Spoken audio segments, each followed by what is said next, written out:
से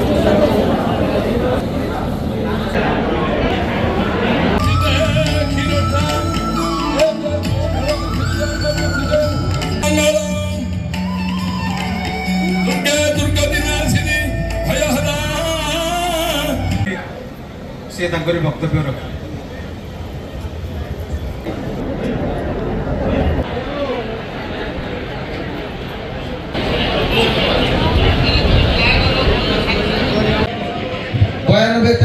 छात्र संसद सभापति थी एवं ये अंचल जन करुले निर्वाचन मंडल आमर उद्यम आरंभ है द्वितीय थर पुणी गंजाम जिलार सभापति